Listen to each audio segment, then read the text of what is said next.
Selamatkan. Terima kasih Bapa, terima kasih Yesus. Haleluya Yesus.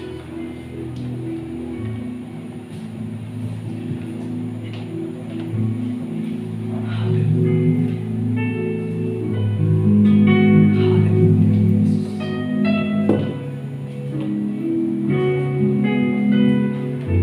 Kami siap menyambut firman-Mu Bapa. Firman jadi manusia, Dia di antara kita. Ada hidup terang bagi manusia. Engkau datang bagi kepunyaan-Mu. Mari bersama-sama katakan dari awal. Firman jadi manusia, Dia di antara kita. Ada hidup terang bagi manusia. Engkau datang bagi kepunyaan-Mu. Yesus, Kaulah Juru Selamatku. Ku akui Kau Tuhan bagiku. Kau terang bagi saat gelapku. Kau pintu bagi setiap jalan. Firman jadi manusia,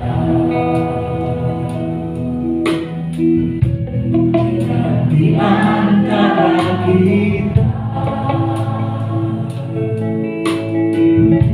Ada hidup terang bagi manusia. Engkau datang bagi kepunyaan-Mu. Yesus, Kaulah Juru Selamatku.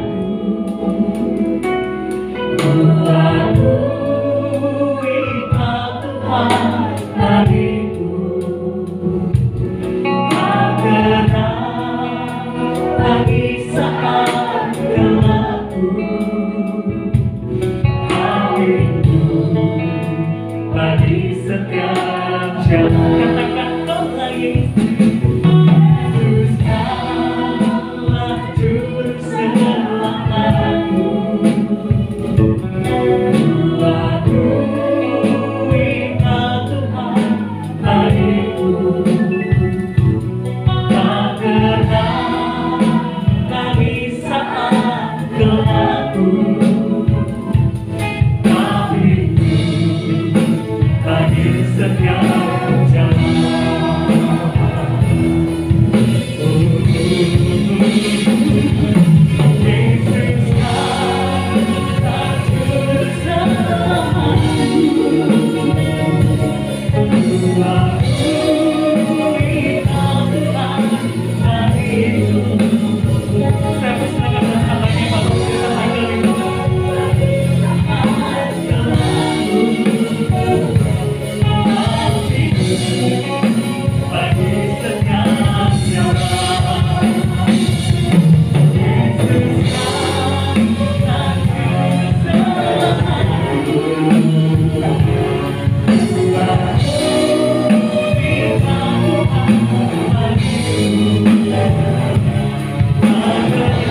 terpanggil untuk masuk rencanamu.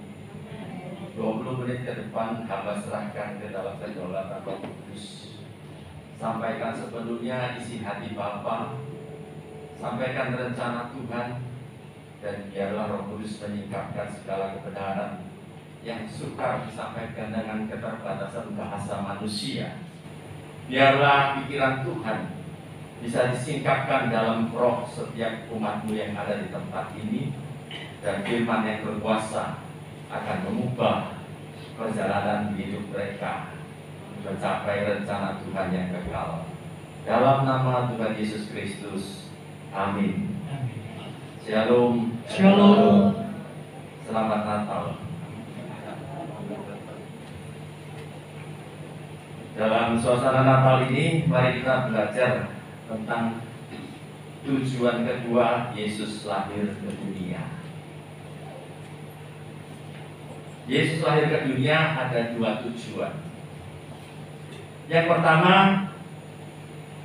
adalah supaya dia mati, menggantikan hukuman yang seharusnya kita pikul. Tujuan pertama dia lahir ke dunia adalah memberi hidup kekal kepada yang percaya kepadanya. Ucapkan bersama-sama, hidup kekal, hidup kekal. Tujuan kedua dia lahir ke dunia untuk memberikan contoh atau bukti bahwa kita yang sudah menerima hidup kekal bisa menjadi sempurna atau segambar dengan Allah. Kenapa? Karena kesempurnaan, kesegambaran dengan Allah adalah syarat untuk mendapatkan kembali mahkota atau otoritas atas dunia ini. Jadi tujuan kedua Yesus datang ke dunia adalah memberi bukti dan contoh supaya kita mau berusaha hidup sempurna, supaya mendapatkan mahkota. Ucapkan bersama-sama, mahkota. Jadi hidup kekristenan yang sejati selalu mengandung dua hal ini. Yang pertama hidup kekal, yang kedua mahkota. Dulu banyak orang Kristen yang salah paham apa itu mahkota. Dikiranya pahala atau upah. Bukan. Mahkota itu simbol kekuasaan sebagai raja. Mahkota itu otoritas atau kuasa atas dunia ini. Kita bisa melihat rencana orisinal Tuhan saat menciptakan manusia. Di situ kita lihat, sebelum Adam jatuh dosa, dia punya dua hal ini. Yang pertama tadi apa yang kita ucapkan? Hidup kekal. Yang kedua, Mahkota. Tapi mahkota bukan pahala, bukan upah, tapi mahkota itu gambaran dari mahkota raja atau kekuasaan atas dunia ini. Sebelum Adam jatuh dalam dosa, dia punya hidup kekal dan mahkota. Kita lihat Kejadian 1 ayat 26. Kita bisa melihat syarat untuk mendapatkan otoritas, mahkota, kekuasaan atas alam semesta ini adalah segambar dengan Tuhan. Kejadian 1 ayat 26. Berfirmanlah Allah, baiklah kita menjadikan, mari kita baca 6 kata berikut ini ya, 6 kata saja. Jangan misalnya selanjutnya jangan dibaca, tapi 6 kata ini kita baca bersama-sama. 2, 3. Kita menjadikan manusia menurut gambar dan rupa kita. Artinya sempurna. Supaya mereka berkuasa atas alam semesta. Berkuasa atau punya otoritas sebagai raja atau punya mahkota atas alam semesta, yaitu atas ikan-ikan di laut, burung di udara, atas ternak, atas seluruh bumi, segala binatang melata merayap di bumi. Dari sini kita bisa lihat otoritas mahkota atas alam ini syaratnya seperti Gambar dan rupa. ya. Nah, sebelum manusia atau Adam jatuh dalam dosa, mereka punya otoritas atau mahkota atas semesta dan mereka berada di atas hukum-hukum alam. Buktinya ada 5. Yang pertama, tidak ada kematian jasmani. Kenapa? Karena mereka punya mahkota atau otoritas atas hukum-hukum alam, bisa melawan hukum alam, sehingga tubuh jasmani mereka tidak bisa menua, tidak bisa lapuk, tidak bisa merosot. Manusia di dunia ini pada akhirnya akan meninggal dunia. Kalau bukan karena kecelakaan penyakit, adalah karena kemerosotan jasmani. Berapa kalau orang bisa mempertahankan kesehatan mungkin bisa 100 tahun lebih, tapi pada akhirnya akan mengalami kematian jasmani. Sebelum manusia jatuh dalam dosa, hukum alam untuk penuaan tubuh tidak terjadi. Mereka berada di atas hukum alam karena punya otoritas kekuasaan atas alam semesta. Yang kedua, penyakit, virus tidak bisa menyerang mereka karena virus dan penyakit di bawah otoritas mereka. Yesus Kristus contoh manusia sempurna. Tidak pernah ditulis dia sakit flu, dia mencret, tidak pernah. Karena Yesus Kristus manusia sempurna menunjukkan dia berkuasa atas hukum alam, virus dan penyakit tidak bisa mengalahkan dia. Yang ketiga, alam memberi mereka yang mereka butuhkan. Mau apa? Langsung ada. Nanti bisa kita lihat perbedaannya setelah jatuh dalam dosa, sangat berbeda. Yang keempat, gejala-gejala alam seperti topan, gelombang laut, gempa bumi, letusan gunung tidak berbahaya bagi manusia. Yang kelima, hewan buas tidak berbahaya bagi manusia. Di Taman Eden ada singa, ada ular. Ya. Bahkan Hawa pun ngomong-ngomong dengan ular. Nah, coba sekarang kalau saudara pegang bawang ular, coba dekati ular beludak. Kena patuk langsung bisa mati. Ini contoh manusia yang segambar dengan Tuhan yang sempurna, punya otoritas, punya mahkota sebagai raja atas alam semesta. Tetapi ketika manusia jatuh dalam dosa, seketika itu juga keserupaan dengan Tuhan, kekudusan lenyap. Akibat keserupaan dengan Tuhan lenyap, maka otoritas atas alam semesta itu hilang dan mereka mengalami kehilangan hidup kekal. Jadi ada 2, hidup kekal dan mahkota. Dua-duanya hilang. Nah, sekarang akan kita lihat ketika Adam kehilangan keserupaan dengan Tuhan, kehilangan kesempurnaan karena dosa, maka dia kehilangan mahkota atau otoritas atas alam. Maka 5 hal yang terjadi tadi tidak terjadi sebaliknya.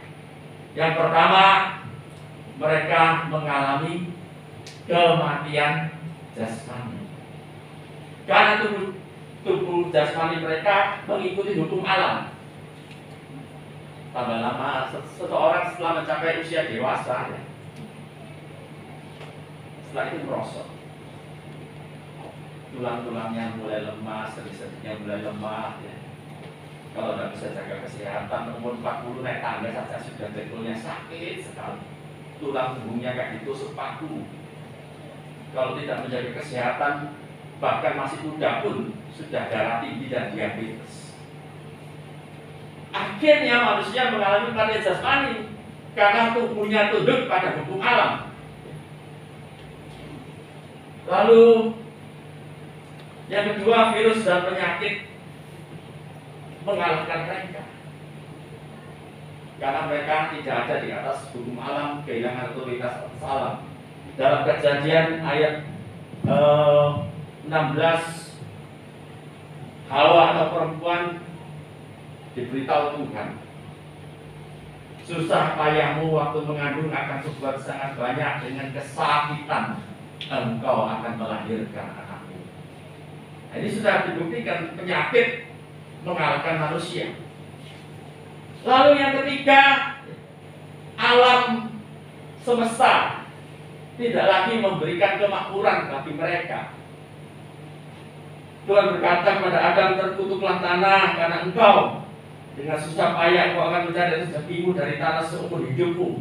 Semak duri, rumput duri akan dihasilkan bagimu, dan tumbuh-tumbuhan di padang akan menjadi makananmu. Dengan berpeluh engkau akan mencari makananmu sampai engkau kembali menjadi tanah.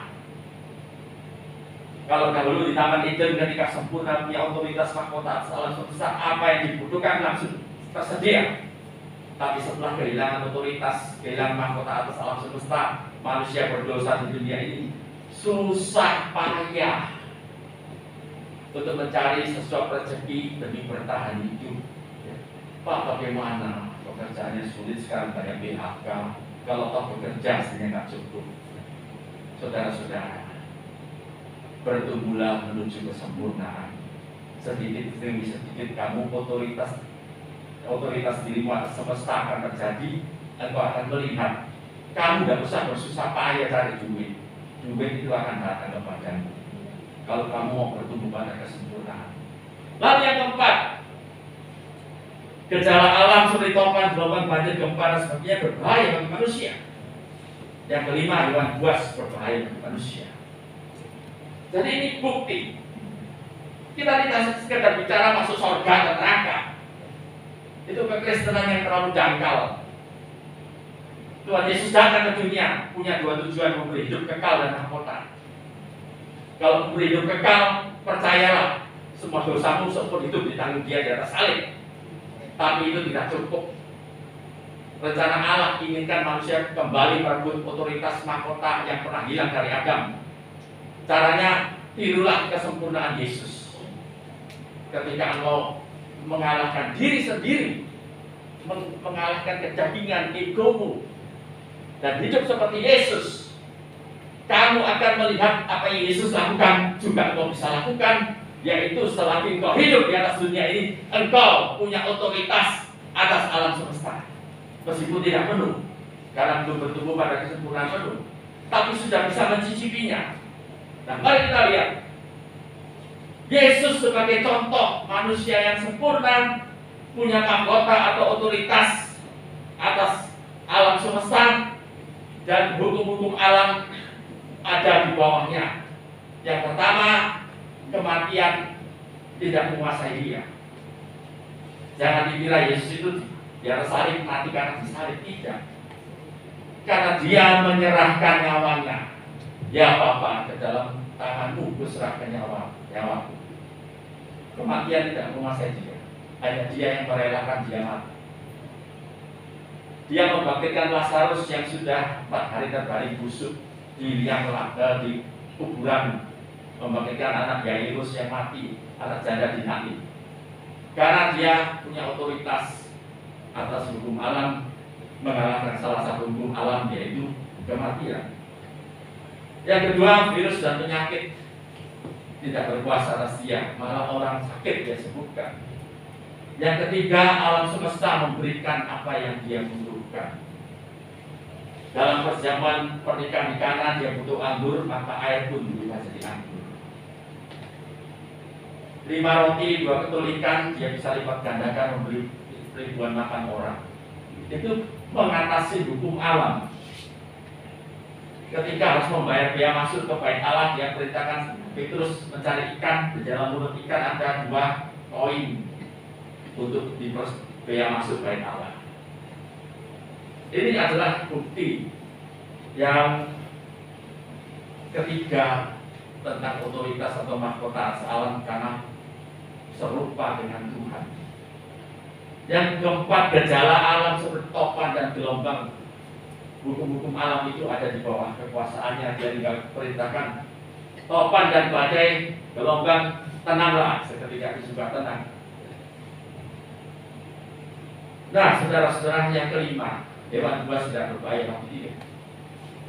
Tapi ada satu contoh, yaitu Paulus. Di Pulau Malta, ya, kapal yang membawa Paulus ke Roma untuk diadili itu terdampar di Pulau Malta. Kemudian di Kisah Rasul 28 ayat 3 sampai dengan 6, saudara nanti bisa lihat di rumah ya. Kisah Rasul 28 ayat 3 sampai 6 ya. Maka mereka mendarat di Pulau Malta lalu mengumpulkan ranting-ranting kering untuk dibakar untuk menghangatkan tubuh mereka. Ketika Paulus mengambil ranting, seekor ular yang sangat beracun, yaitu ular beludak, memagut tangannya. Sangat beracun. Orang yang dipagut itu ya langsung biasanya bengkak, wajahnya hitam, lalu pingsan, dari mulutnya keluar busa dan kejang-kejang, dan dalam sekian lama kemudian meninggal dunia. Sangat beracun. Maka orang yang melihat Paulus dipagut ular beludak itu berpikir, pasti ini orang jahat ya. Karena bisa luput dari kematian gelombang di laut, tapi sekarang tidak bisa meloloskan diri dari jeli keadilan. Mereka menunggu, sebentar lagi dia masih pingsan, kejang-kejang masih mati. Tapi ternyata jangankan mati, pingsan saja tidak, bengkak saja tidak. Setelah menunggu sekian jam mereka kaget. Wah, ini orang ini dewa ini. Nah, ini bukti kelima, orang yang mau menuju kesempurnaan. Hewan buas tidak berkuasa atas dia, karena dia punya mahkota atau otoritas atas alam semesta. Nah, saudara-saudara, jadi rencana Allah atas manusia itu tetap seperti semula. Dia ciptakan manusia serupa dengan dia untuk menjadi wakilnya, menguasai alam semesta, punya otoritas mahkota sebagai raja atas alam semesta. Tapi ketika manusia tetap dosa, kehilangan hidup kekal dan mahkota. Orang Kristen zaman sekarang cuma ngertinya hidup kekal. Itu anugerah, bukan perbuatan baik kita. Lalu gimana? Apakah kita tidak harus berbuat baik? Tidak ada yang bisa menerangkan. Cuma anugerah saja. Padahal Injil yang utuh itu bicara tentang pemulihan hidup kekal dan mahkota atau otoritas atas dunia ini. Mari kita lihat ayat yang sangat terkenal, Efesus 2 ayat 8. Kebanyakan membacanya dipotong saja. Efesus 2 ayat 8 sampai 9. Inilah keselamatan. Ayat 10-nya diabaikan. Jadi Injilnya Injil separuh. Kita lihat Efesus 2 ayat 8. Sebab karena kasih karunia kamu diselamatkan oleh iman, itu bukan hasil usahamu, tetapi pemberian Allah. Ayat 9, itu bukan hasil pekerjaanmu, jangan ada yang memegahkan diri. Ini bicara soal anugerah hidup kekal. Namanya anugerah itu pemberian cuma-cuma, 100% dikerjakan Tuhan. Tidak ada kebaikan kita yang bisa membuat kita masuk hidup kekal. Semuanya ditanggung Yesus di atas salib.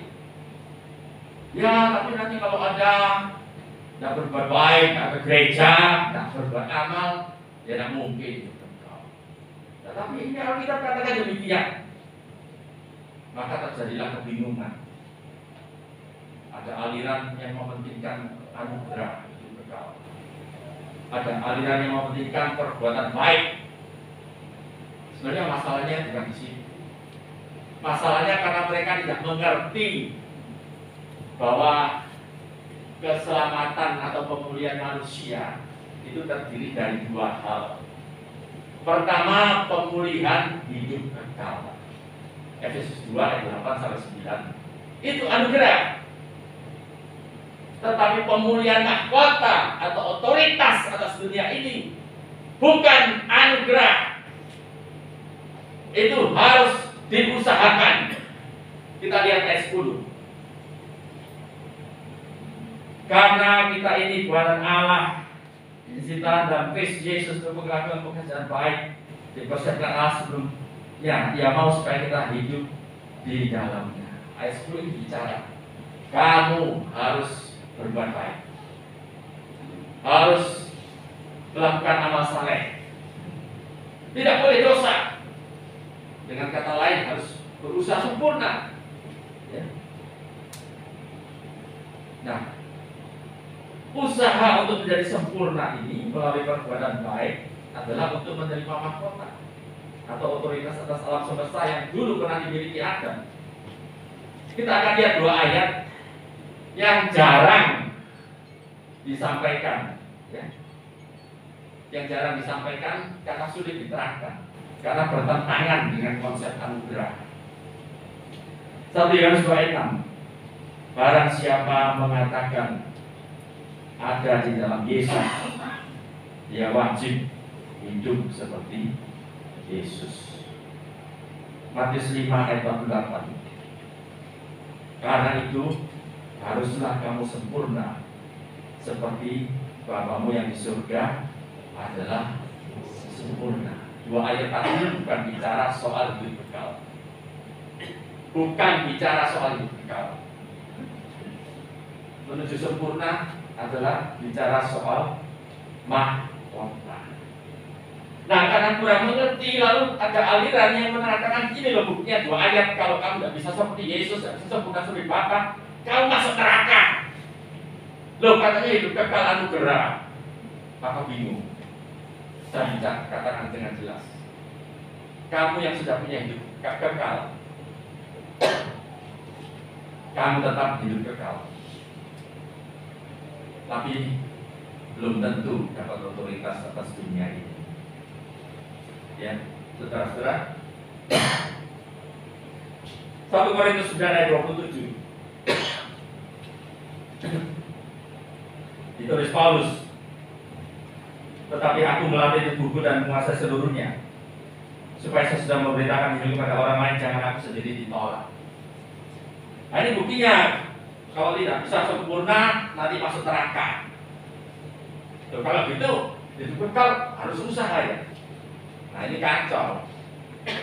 Karena kalau kita melihat 1 Korintus 9 ayat 27, dan bahasa aslinya ditolak itu bukan maksud dalam kebinasaan, tapi didiskualifikasi dari pertandingan, tidak dilayakkan ikut pertandingan untuk mendapatkan mahkota.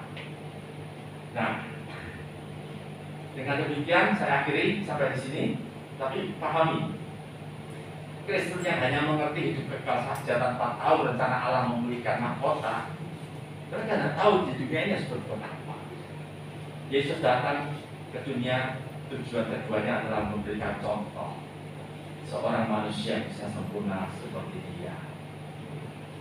Nanti di sesi kedua saya akan menjabarkan bahwa yang dibangkitkan pertama kali untuk menguasai dunia adalah orang Kristen yang berusaha sempurna seperti Yesus. Sedangkan orang Kristen yang hanya puas dengan hidup kekal tidak akan dibangkitkan untuk menguasai dunia ini.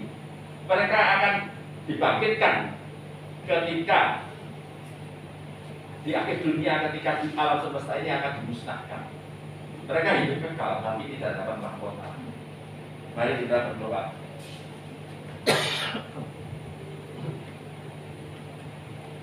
Dalam keterbatasan waktu ini, Tuhan, juga dalam keterbatasan kebenaran kata-kata, setelah keterbatasan pemahaman yang dari setiap umatmu untuk menerima penyampaian firman ini, kiranya kasih karunia Roh Kudus bekerja, memberikan penyikapan, memberikan pembukaan, supaya oleh Roh kami bisa tahu dan mengerti rencana kekal Tuhan atas kami.